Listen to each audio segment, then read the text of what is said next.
Hi, you're listening to Scribble Talk, a podcast for bid and proposal professionals. My name is Bhaskar Sundram, and with my co-host Ashley Case, we'll be sitting down with the industry leaders to share their stories, discuss their career, and learn how to make an impact in the industry.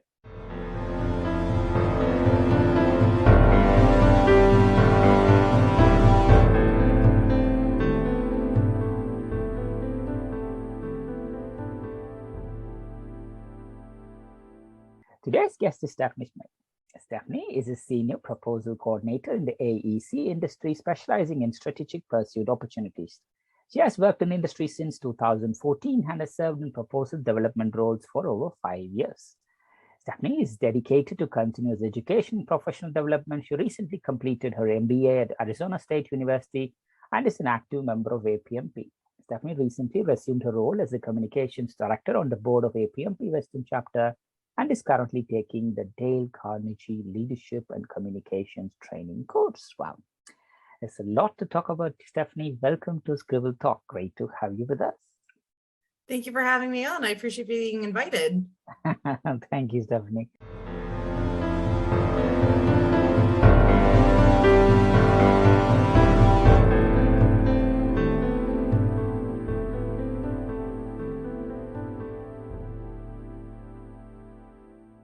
Stephanie, let's go back to the very beginning. Where were you born? And let's talk about your early life and your schools. So I'm originally from San Diego, California. I currently live in Phoenix, but I grew up in San Diego and lived there for most of my life. I went up north to Sonoma State in California for college, and very briefly lived in Florida for an internship program with Disney, actually. And then I moved back to California after that. But I moved to Phoenix about 3 years ago. Wow. So do you have any early childhood memories growing up in California? I mean, all of them. But it was definitely a great city to grow up in. I mean, in terms of weather, you really cannot get any better than that. I loved going to the beach as a kid. And just, there's sort of a very chill energy in San Diego that you don't always find in other parts of the country, but San Diego is a very special place to grow up. Nice. So education there, once you completed, do you remember your very first job? My very first job, like out of college, was actually kind of how I got into proposals. It was an accident, but my undergrad was in English in creative writing, and so I was looking for any type of editing position, and I found a copy editing and desktop publishing role at a mid-size environmental and civil engineering firm in San Diego. And so the nature of my job was to edit and do layout for mostly client deliverables, but those were very technical documents. But I also got to do them for proposals, which were always my favorite assignments to work on because they were more colorful, the language was more interesting, you could do more things with the layout, wasn't as templatey.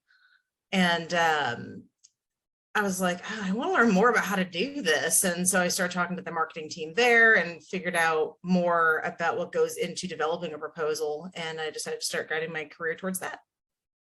Perfect. So I think creative writing to proposal, at least, I had an engineering background and I had a finance background before I entered proposals. Also a good thing to have. At least you have some correlation into into proposal writing. Again, you have been in the industry for like 10 plus years now. Talk us through, do you have any memorable proposal? Do you remember your very first proposal, formal proposal, Stephanie? And talk us through any I don't memorable proposal. remember my Yeah. very first proposal in terms of what who the client was or what the scope was. But I do remember the experience. So my first proposal role was with a different company than the one I started with. But I was very lucky that they had a very robust proposal department throughout the company, and that they had a very structured onboarding and training process. So I got to work with a mentor who was, I shadowed her for a proposal. And then when I was leading, she shadowed me. And so I always had that support to kind of learn and ask questions to, or learn from and ask questions to. And so that was a really good experience. And I think it's kind of helped give me a positive start to learning how to be a proposal manager. Because some people, I think, just fall into this role and they're making it up as they go. They're trying to look up how to, what the proposal process is. So I had a lot of hands-on training, which was really helpful for me when I first started out. Right. I think, over the past 10 plus years, you would have done so many proposals. Any proposals comes to mind, memorable, good, bad, ugly, for various reasons? I mean, I've had some interesting ones recently. At the beginning of the year, I was working on 2 strategic pursuits for the same client, 2 different scopes of work, and a lot of things changed from when we first began tracking the opportunity, doing capture planning for the opportunities, because at the time we thought they were going to be 1 contract, then they split and became 2, and so that makes everything a little bit more complicated. But it was it turned out to be a great experience because we won both of those contracts, but the process of going through 2 strategic pursuits simultaneously for the same client was really interesting, because you get to take the things that you know about this client from the first pursuit and apply it to the second one, but the scope is different. The team you're working with is a little bit different. And so it was fun to be able to create 2 very unique proposals that were both sort of tied together in theme or in spirit, because we wanted to be clear that they were from the same company, but addressing different needs. Yes, that's a very interesting. That's a very interesting what you just mentioned now. So again, why did you decide to do an MBA? I mean, like proposals to MBA, Arizona State University. Yes. So I did finish my MBA from Arizona State earlier this year, and I decided to do my MBA because, as I mentioned, my undergrad was in English and creative writing. And as I'm getting further along in my career, I want to get more into the business development and capture development side of the business. And so I thought it would be helpful to have a more well-rounded knowledge of how business works. And to also develop, more leadership skills that you get through an MBA and other trainings that I'm doing, so that I can understand more of how the business operates as a whole and how certain opportunities or certain markets impact our long-term strategic goals. Wow. And having done the MBA now, are you having a good perspective of how a proposal gets started from cradle to all the way into whatever coffee? Absolutely. Yeah. Absolutely. We're busy. My company's very busy these days. There's a lot of great opportunities to go after, but we sometimes have to be strategic about the ones that we pick, because of resources or timing or, how certain projects would fit into our larger plan to develop a certain market or submarket. And so it's been really interesting to look at those opportunities through a different lens, and kind of see why our leadership team is like, nope, we're going after this one. And so it's been enlightening to apply more of my business knowledge and lessons from my MBA to my day-to-day as a proposal manager. That's brilliant. I mean, like very early on, you try to understand how things work It's super important. I think, some colleagues will be very happy just to stick in what they currently know, doing proposal after proposal, which kind of gives them a different sort of happiness. But I prefer what we call a full stack bidder, where you kind of understand why the market, why this client, why bid, and how we convert that bid into a tender, and why what's happening in this contract, how we are running this contract, and how we are ending this. If you get a whole grips of that, then your perception of, if you write the next bit, it changes completely, because you now have every single element, the plus and the minus of every single element. I think that's beautiful. I'm glad that you're already in the journey of knowing the wider aspects of the proposal. Stephanie, thank you. Well done.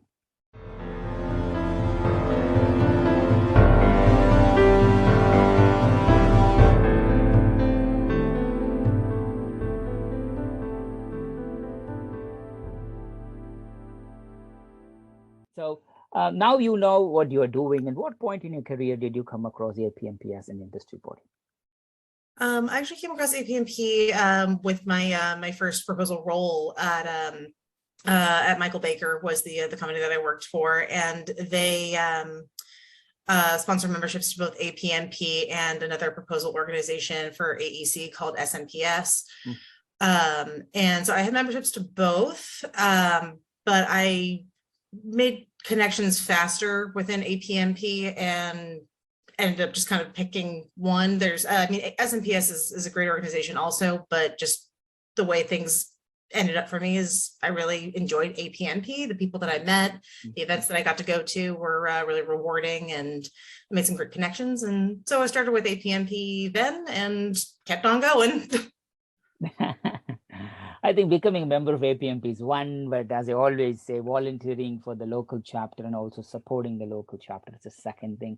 I know you have been an active participant of the APMP California chapter or the recent APMP Western chapter. Talk us through about your APMP chapter memories, contributions, colleagues.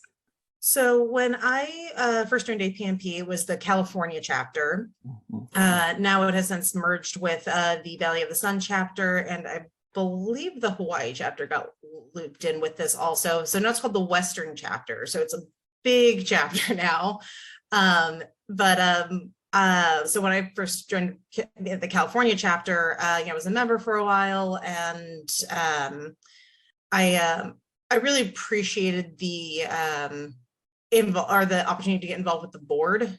I remember I went to was the San Diego Bid and Proposal Con, and the California chapter was hosting a chapter reception, and I enjoyed hearing the different board members speak and announce different things specific to California. And I believe at the time Kristen Maycomer, who I believe you've interviewed, was the chapter chair, or vice chair, I don't remember which, but at the time I really connected with her, and I asked her, I'm like, is there a way for me to get more involved with the board? Is there like a junior board position that I could help with, or a committee I could sit on? And she told me to basically just apply for a board position if I was interested, that they're always looking for people who are eager to serve and interested in getting more involved. And so when there was a board position open for the communications role, I put my name in, and I was welcomed onto the board, and that was a really great experience. It was nice to help develop the chapter communications along, and I did my best. It was a very new role for me. I hadn't been in that particular capacity before. I mean, working on proposals, you're kind of in communications, but as a dedicated marketing manager for the chapter, sending out those communications and trying to be aware of our brand as a chapter, and making sure that I'm representing the interests of APMP and the board, and making sure people are getting the info they need. That was a challenge, but it was a good one, and I think I learned a lot from that role. I stepped down from that position at the end of my term, and that was at the end of 2020. But recently this year, the person who replaced me, she had some conflicts with work and wasn't able to dedicate her time to the role. So they asked me to come back. because we have this wonderful conference that's coming up in October. The Western Region chapter is going to be in Anaheim from October 6th and 7th. Quick little plug there. And they definitely want to make sure that we got some promotion for that event, and the chapter is doing so many interesting things these days. We've got monthly webinars, monthly call them the West Coast Coffee Roast, little coffee chats to just talk about different things that appeal to everybody in the industry. We've always got something going on, and so I was happy to step back in and help share that information again. Nice, brilliant. Again, and that's amazing. I mean, like it will definitely inspire others who are like, okay, you know what, on one end, joining the member, then you kind of lose track of it. Yeah, I'll do the certification, I'll get the certification, then I just leave it. But associating with the local chapter, meeting people, especially now in this, even though we say COVID is kind of over, it's still important to be part of something, to be part of what we call the together. Absolutely. To share and take care of something. Again, wish you and team all the success with the conference, and I'll be there. It's my birthday, so I'll be. That's right. It is going to be your birthday. That may or may not have come up on our last planning committee call. Really? Yes. Oh no. So yeah, I'll be there. Let's see what we are going to do there. But that's amazing. Again, wish you and team all the success there, the PMP Western chapter. So before we head up into what we call the Nutters round, which is in honor of Hobart Nut, the rapid random fire questions round, talk us through your hobbies and interests, and most importantly, the 3 things not many people know about you. All right, hobbies and interests and things that people might not know about me. Well, let's see. Recently, I have started getting into rock climbing, indoor rock climbing, which is definitely not something I ever expected to get into because I am very, very afraid of heights. But as I'm learning, it's actually not all that uncommon for people who are afraid of heights to actually bizarrely enjoy rock climbing. And so I've been doing that for a few months now. My boyfriend got me into that. But it's fun. It's a nice activity. You know, it's definitely very physically demanding, but it's a rewarding one too. Because some routes, you know, in the climbing gym are harder than others, and so it might take you a few attempts to figure out how to get yourself up that wall. But you know, you kind of keep working the problem, and when you do finally solve it, it feels really good. Like, yes, victory. And then also just it's a very social activity. Everybody at the rock gym that I go to is just kind of great to be around. There's always a really good community in there. It's also very safety conscious, which is important to me because rock climbing is a very dangerous sport, very dangerous activity. And so everyone is, you know, very much committed to that shared value of doing things the right way. Like if you are doing, you know, if your technique is a little bit off and that could lead to somebody else getting injured, people are very quick to correct you in a meaningful or well-meaning way, but in a way that makes sure that everybody is safe and doing things the way they should be doing. Let's see. I also recently joined the Junior League of Phoenix, which is a women's volunteer organization. And I've been involved with them since July, and I'm what they call a provisional member. So I have a long list of requirements to learn more about the league and the different programs that they support to figure out sort of an area that I'd like to specialize in. Currently, the focus of the league is addressing childhood nutrition and food insecurity. And then starting next year, the focus of the organization will change to empowering women and girls. So I'm excited to be part of both of those focuses. But education in particular is very important to me. So looking forward to getting more involved with that.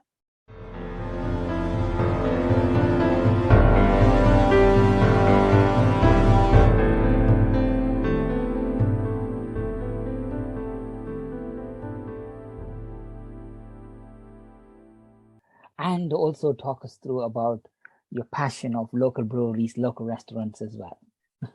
All right, so all right, the fun stuff. So the obviously the pandemic was not a great time to go out and explore.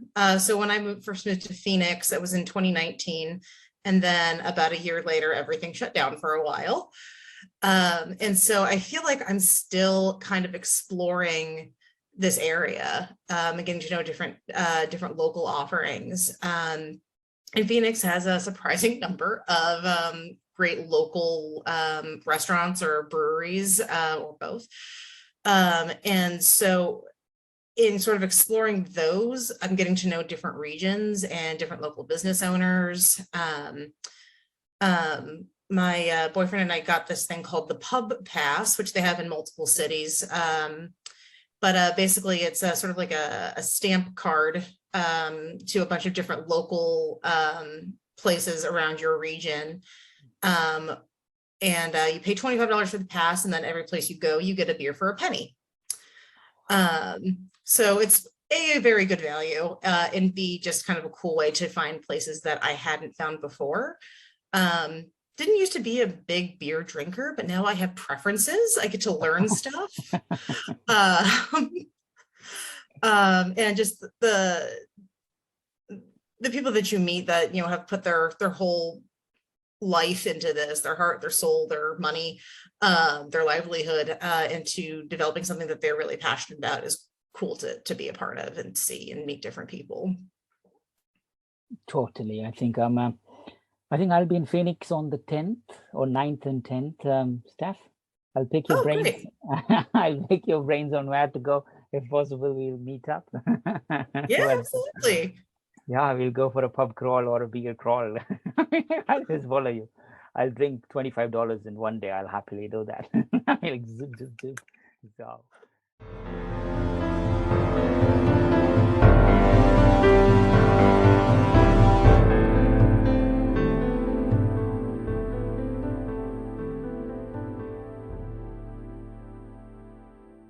That's nice. So thank you for sharing that. Again, that officially takes us to the not as wrong, no right or no wrong answer. Whatever comes in your mind, random questions, could be from any topic. You are ready, Steph? Yes, let's do it. Perfect. So what was your hobby when you were at school? When I was in school, I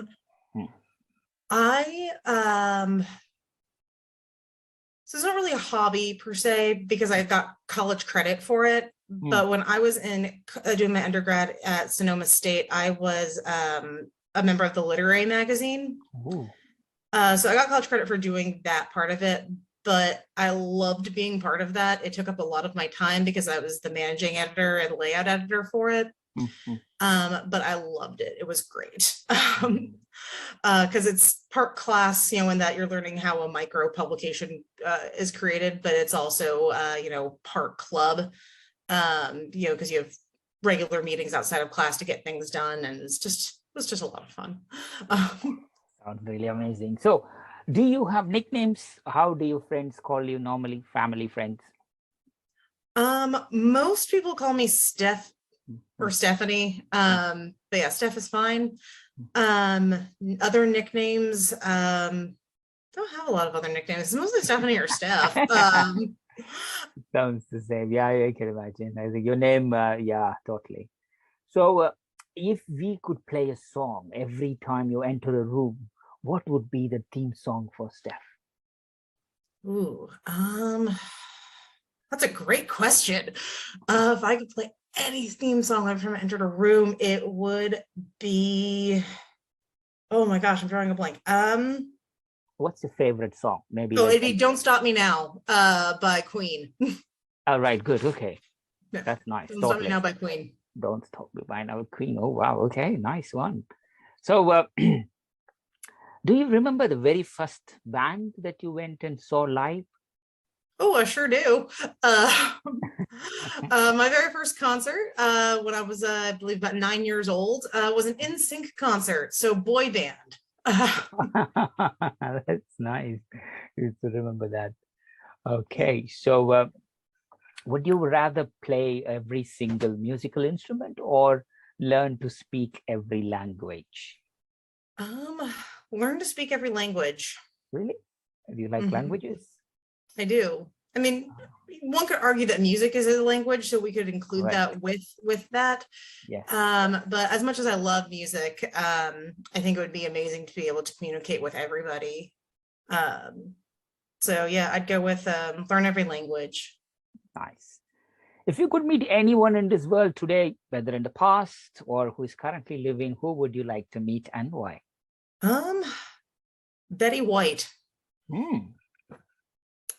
Because she led such an interesting and fabulous life, and I heard that she was a riot to just be with in person, and I would love to have met Betty White. That's very interesting. Do you like cheese?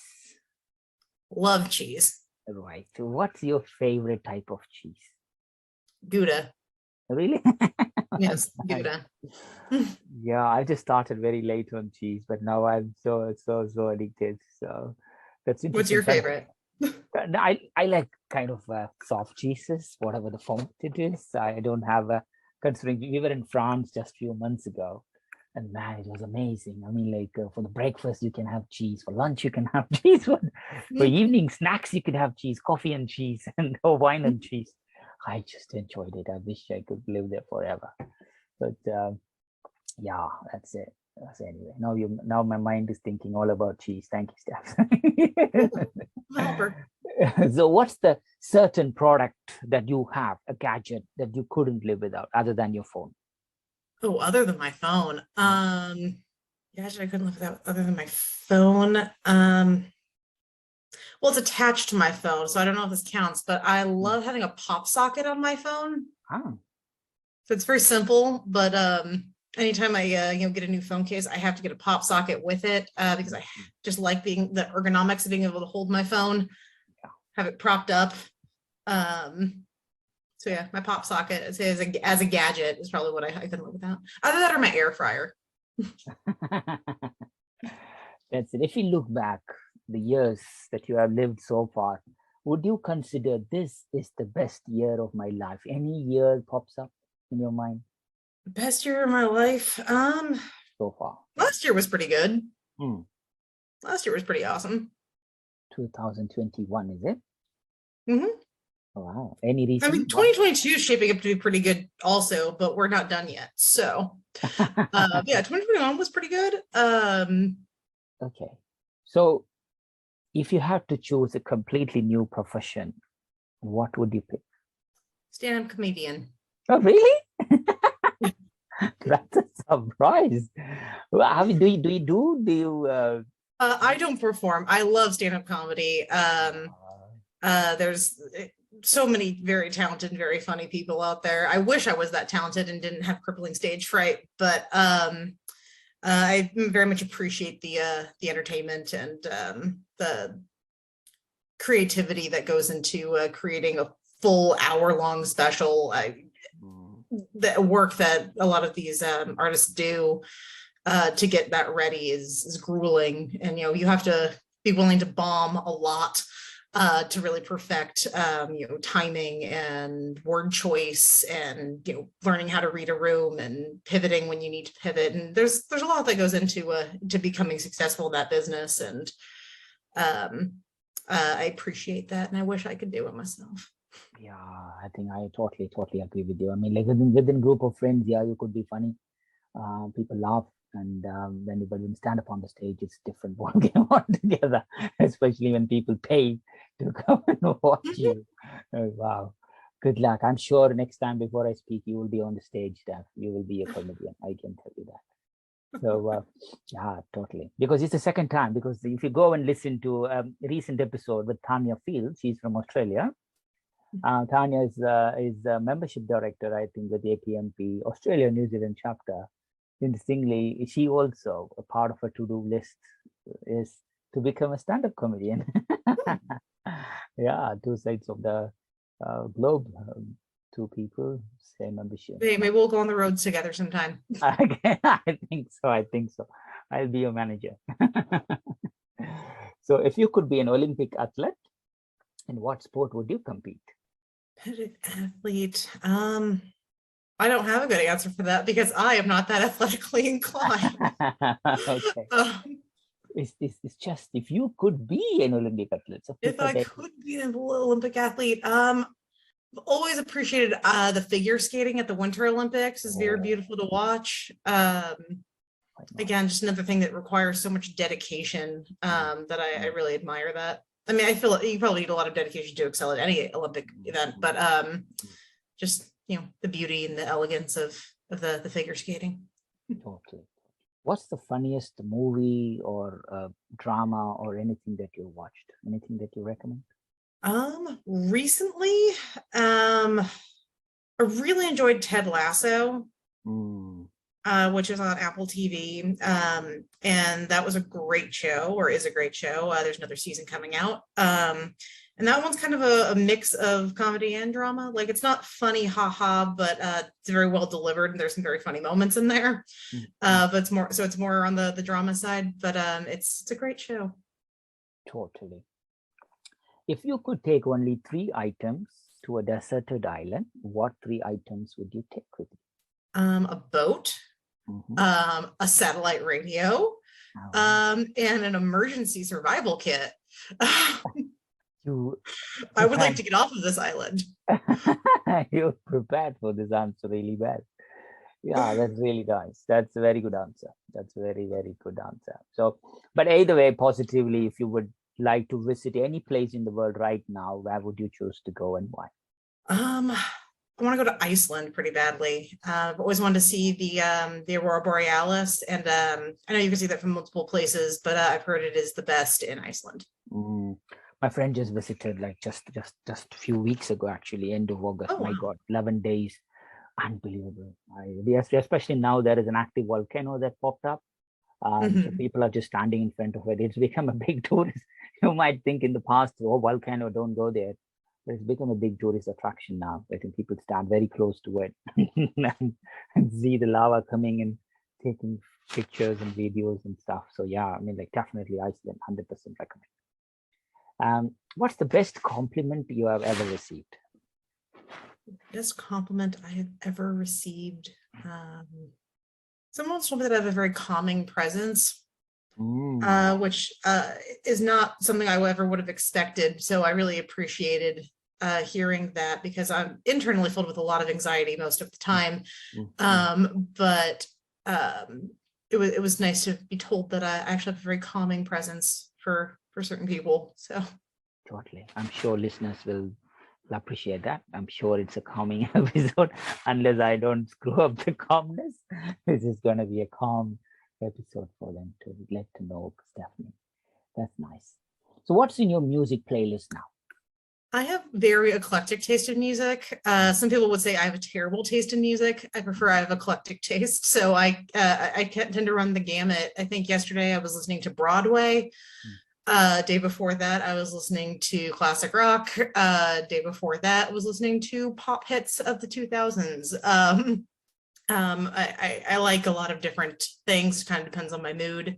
I very much enjoy Broadway, though.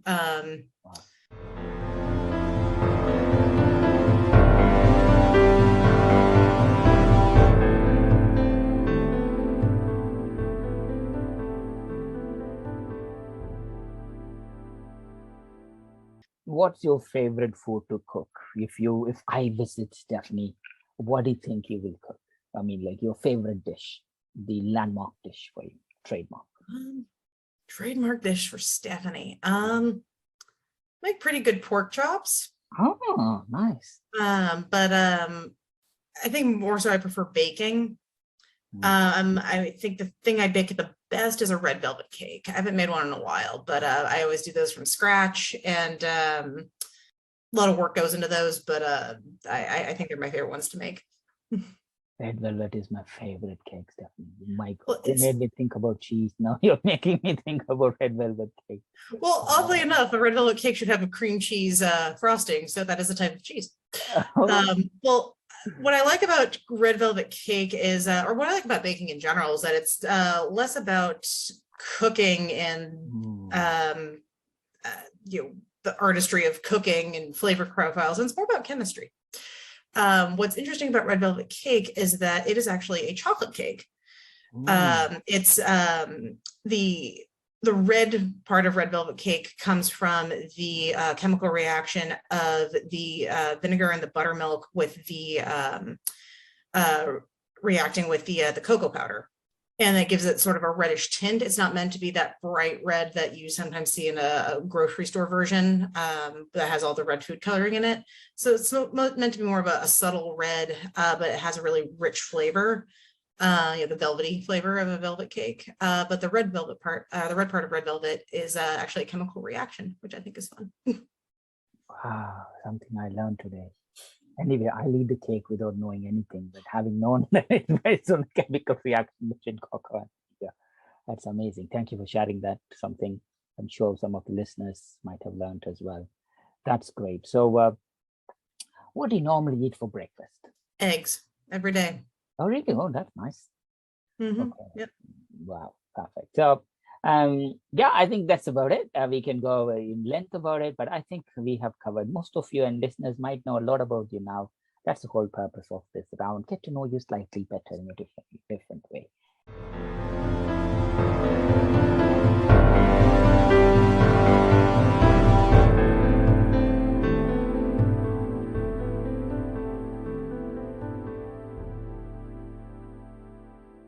So who are the people who have been the most influential in your life and career, Steph? People who are the most influential in my life. I've had a couple of really great bosses. My current boss is fantastic. And the first boss that I had in proposals at Michael Baker was also great.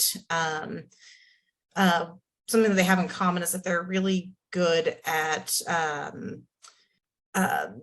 letting me figure things out my own way, like giving me guidance and giving me resources and tools, but not they never micromanaged exactly how I was going to go through a process and let me find solutions that make sense to me.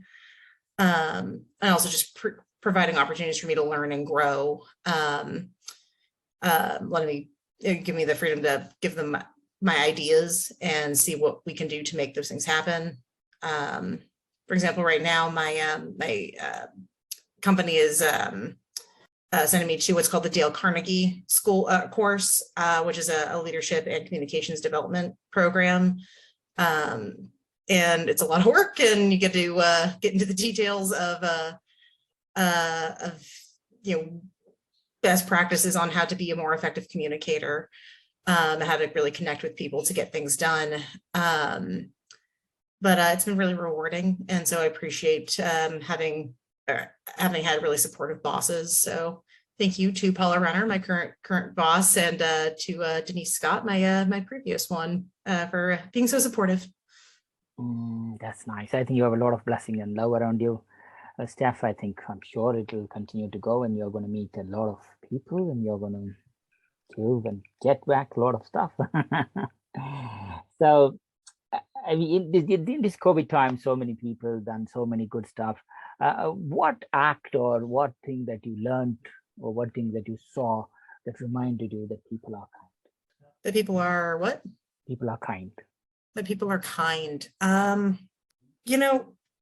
We're living in really turbulent times. Lots of things are happening to varying degrees of severity. But I think anytime there is a big disaster, say there's a hurricane or a fire or, God forbid, another school shooting, you see the care that comes out of the community to try and just do what they can to help people who were impacted by that.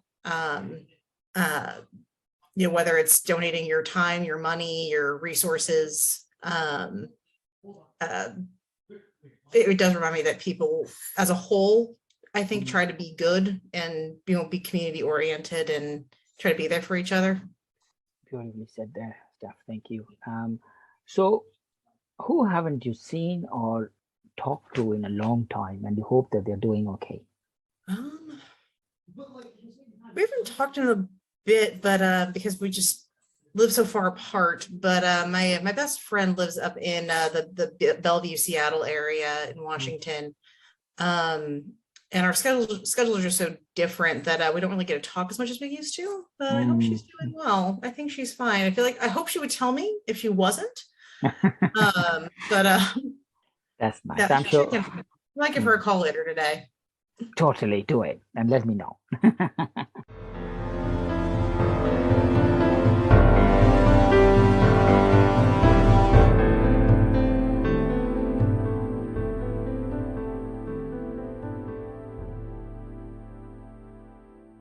So, what's that one personal trait you like the most about yourself, other than sharing your calmness to people? I like to think I'm pretty smart. Mm. That I can, if I put my mind to it, I can learn enough about something to feel well researched on that topic. Nice. Like I'm not always talented at everything, but I can learn about how something works, or the drivers behind something, particular issue in the world, and try to approach things from an intellectual perspective. Totally. I can sense the curiosity. That's beautiful. So you have been in the industry for 10 plus years, and you have also seen people not quite 10 years, but yeah. Yeah, it's okay. Take the credit. So what's that one common myth about our profession that you want to debunk? Common myth about proposals. A myth, the thing about myths is that there's an element of truth to a lot of them. But I think there's things that are changing. I'd say it's one is that that's starting to change, at least, is that everybody falls into this organization by accident, or not this organization, but this profession by accident. I certainly did. A lot of people certainly did, but I think that it's becoming a more well-known profession, and that it is possible to just have that intentional career development. I know that APMP has their intentional career path committee, and they're trying to make this more of a purposeful career journey for people, which I think is great. So yeah, I don't know if it's necessarily a myth, but I think it's a reality that's changing. Yes, that's well said. That's nice. So what advice did you receive from someone which you would like to share it to us here today? That's a profound advice that I received, which might benefit you and your listeners. Anything comes to your mind? Advice that comes to mind for... Or any advice you would like to give to bid and proposal profession? So many. Let's see. Learning how to delegate, I think, delegate and or deputize is an important skill to learn. It's one that I struggle with. I think that people who are drawn to this role really like to be involved with everything, but you're only one person, and it does take a village to create a winning proposal. And so trusting your team and learning how to delegate, or just completely trust somebody to run something the way that you would do it, or not necessarily the way you would do it, but to achieve the same results that you would want to achieve, is an important skill to practice. Just learn to trust and learn how to give up certain things, because it makes you feel better. Makes you less stressed out knowing that someone else is handling that thing, that you don't have to worry about it. Totally. I think delegation is a skill. Some people call it as an art, but yeah, it comes with few learning curves. I mean, so initially you just need to appreciate that person is not you. The way you process it, the way you approach it is never going to be the same as the other person, but him or her is going to do it in their own way. But as long as the end outcome is what we wanted, let them do it, and learn to delegate. That's a beautiful advice. Nice. Steph, again, successful career, learning new ways, rock climbing, future comedian, MBA. There is so much in your plate there. So what's next? What's next for me?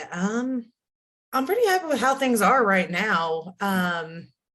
Just always open to opportunities, but excited to just kind of continue working in the capacity that I'm on, and learning more about the company that I'm with. The benefit of the position I'm in is that it lets me travel to other offices. So I get to meet people in my company that I otherwise normally would not. If I was just, sort of focused on just one local office or area, because I'm a company resource, I get to meet the whole company. And so continuing to just do that and connect with other people in my organization and help make an impact on, that particular area or markets, growth and development is kind of just what I'm focused on right now. And the future, who knows? Totally. Again, is there any part of your life or career, or is there anything else you would like to share to the listeners before we close the episode, Steph? We've covered a lot about me. I don't know what's left. I was just reflecting a little bit more on advice that I've received. It's not applicable necessarily to proposals, but just sort of general life advice. Is that it's okay to be scared of new things or new challenges, but doesn't mean you shouldn't do them. Just do them scared. Nice, beautiful. What a way to close it. I was just about to say that I can literally see hundreds of books behind you. So I'm sure there will be something that you want to share. And you shared a very powerful message there. Thank you, Steph. Thank you so much. It's been an absolute privilege, and so happy to host you part of this talk. Wish you, your family, everybody around you, our colleagues at, and also at PMP Western Chapter Conference, all the success, happiness. Continue to inspire us, continue to learn, continue to share. Thanks a lot, Steph. Thank you for joining. Thank you so much for having me. Have a great rest of your weekend. Thanks a lot. To our listeners, thank you so much for tuning in. Please visit batchuscribble.com/podcast to listen to this episode and check out any of our other previously recorded episodes. If you've enjoyed today's interview, don't forget to subscribe, review, and share the Scribble Talk podcast. We hope you'll check out our next episode where we interview another industry expert and special guest. Until then, it's Ashley Kays, Bhaskar Sundram, signing off.